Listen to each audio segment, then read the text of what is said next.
मेरे प्यारे बहन भाई और मित्रों, कैसे हो आप? आज हम बात करने वाले हैं फैक्सिन बीडी टैबलेट के बारे में। इस टैबलेट के असर का नुकसान पूरी जानकारी जाने वाली हूँ। चलिए दोस्तों वीडियो स्टार्ट करते हैं। तो आप इसको बैक्टीरियल इन्फेक्शन में भी आप इसको ले सकते हो, या फिर यूटीआई इन्फेक्शन हो गया है उसमें भी आपको डॉक्टर इसको लेने की सलाह दे सकता है, या क्लेम आइडिया हो गया है उसमें भी डॉक्टर इसको लेने की सलाह दे सकता है, या फिर वैगिनल डाइसिस होना उसमें भी आप इसको ले सकते हो, डॉक्टर इसकी सलाह दे सकता है, या गोना होना इसमें भी आप इसको ले सकते हो, या पीआईडी होना इसमें भी डॉक्टर आपको लेने की सलाह दे सकता है। और इसी के साथ साथ दोस्तों महिलाओं के कमर दर्द होना या फिर उनके पिछले स्पाइन के हिस्से में दर्द होना उसमें भी डॉक्टर इसको लेने की सलाह दे सकता है। और इसी के साथ साथ दोस्तों डॉक्टर इसको यूरिन इन्फेक्शन में भी दे सकता है। और इसी के साथ साथ दोस्तों सर्विटाइटिस में भी डॉक्टर इसको दे सकता है। और इसी के साथ साथ दोस्तों रेस्पिरेटरी इन्फेक्शन क्लेमिडिल में भी डॉक्टर इसको देने की सलाह दे सकता है,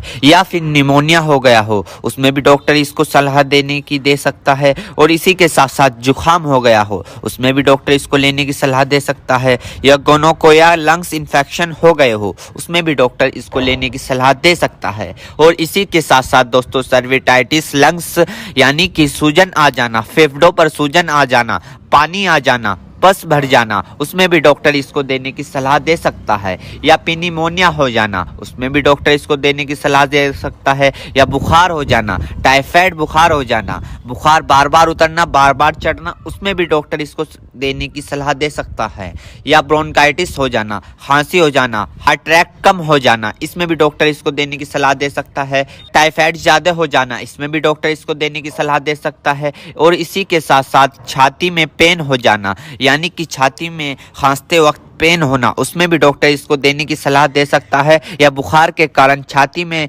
दर्द हो जाना उसमें भी डॉक्टर इसको देने की सलाह दे सकता है, या फिर ब्रोंकाइटिस यानी कि सांस की नली में सूजन और ऐंठन सपन हो जाना इसमें भी डॉक्टर इसको देने की सलाह दे सकता है, या फिर टाइफाइड फीवर हो जाना। टाइफाइड फीवर में होता क्या है, मांसपेशियों में दर्द होने लगता है, हाथ पैरों में जलन सी महसूस होने लगती है, इसमें भी डॉक्टर इसको देने की सलाह दे सकता है। ये भी वहाँ पर काफ़ी अच्छा फायदेमंद देखा गया है। या दोस्तों फिर दोस्तों ईएनटी इन्फेक्शन हो जाना यानी कि आपके कान में अगर मौद आ रही हो, माद आ रही हो, या फुंसी निकल गई हो उसमें भी डॉक्टर इसको देने की सलाह दे सकता है, या नोजिया हो गई हो, बार बार जुकाम हो रहा हो उसमें भी आपको डॉक्टर देने की सलाह दे सकता है, या दांतों में कहीं पस बन रहा हो उसमें भी डॉक्टर इसको देने की सलाह दे सकता है, या सॉफ्ट इन्फेक्शन हो गया हो उसमें भी डॉक्टर आपको इसको देने की सलाह दे सकता है, या स्किन इन्फेक्शन हो गया हो, स्किन इन्फेक्शन यानी एलर्जी इचिंग फंगस हो गए हो उसमें भी डॉक्टर इसको देने की सलाह दे सकता है, या बोन जॉइंट बैक्टीरियल हो गया हो उसमें भी डॉक्टर इसको देने की सलाह दे सकता है,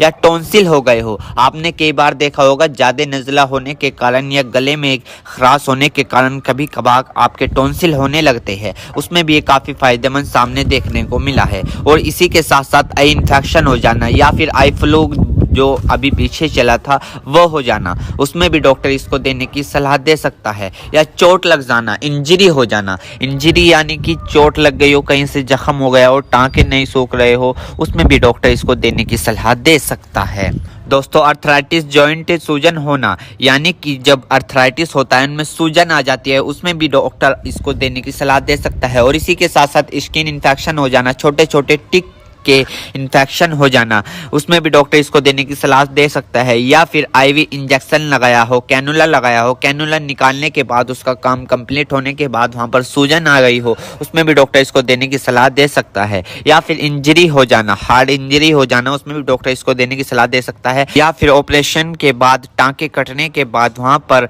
सूजन सी आ जाना उसमें भी डॉक्टर इसको देने की सलाह दे सकता है। एक बीमारी है दोस्तों मिडल ईयर इन्फेक्शन, इसमें भी आप इसको ले सकते हो, इसमें भी डॉक्टर आपको देने की सलाह दे सकता है। या फिर दोस्तों मिडल ईयर इन्फेक्शन हो जाना इसमें भी डॉक्टर इसको देने की सलाह दे सकता है। मेरे प्यारे बहनों भाइयों, आपको दो बात विशेष रूप से ध्यान रखनी है। नंबर 1, अगर आप इस प्रोडक्ट का यूज कर चुके हैं और आपको कोई भी परेशानी या किसी भी तरह के का अन्य साइड इफेक्ट दिखा है तो घबराए नहीं, तुरंत इस प्रोडक्ट को लेना बंद कर दे और अपने डॉक्टर से संपर्क करें। नंबर 2, किसी भी प्रकार की अन्य मेडिसिन या किसी भी अन्य प्रकार का कोई भी प्रोडक्ट अपने डॉक्टर के सलाह के नहीं लानी चाहिए, क्योंकि मरीज की, पेशेंट की उम्र अकॉर्डिंग अंदर बॉडी में क्या चल रहा है, क्योंकि दोस्तों हर आदमी के अंदर अलग अलग हार्मोन्स होते हैं। उनके हार्मोन्स के ऊपर, उनकी उम्र के ऊपर, उनके वजन के ऊपर, उनकी जांच करवाने के बाद डॉक्टर दवाइयां देता है। इसलिए दोस्तों पहले अपने डॉक्टर से परामर्श यानी कि संपर्क करें, क्योंकि दोस्तों जान है तो जहां है, वरना सब मिट्टी समान है। उम्मीद करता हूं दोस्तों अब आप समझ गए। तो दोस्तों ये थी फैक्सिन बीडी टैबलेट की फुल इन्फॉर्मेशन, फुल जानकारी। दोस्तों अगर आप हमारे चैनल पर नए हैं तो चैनल को सब्सक्राइब करें और इस वीडियो को ज्यादा से ज्यादा शेयर करें। थैंक यू, धन्यवाद। चेतावनी, इस वीडियो में दी हुई जानकारी इंटरनेट से ली गई है। हम इस वीडियो में किसी भी दवाई का प्रचार नहीं करते। किसी भी दवाई का उपयोग करने से पहले एक बार अपने डॉक्टर से पूछें। अगर आप इस वीडियो को देखकर किसी दवाई का उपयोग करते हैं और आपको कोई साइड इफेक्ट होता है तो उसमें हमारी कोई जिम्मेदारी नहीं होगी।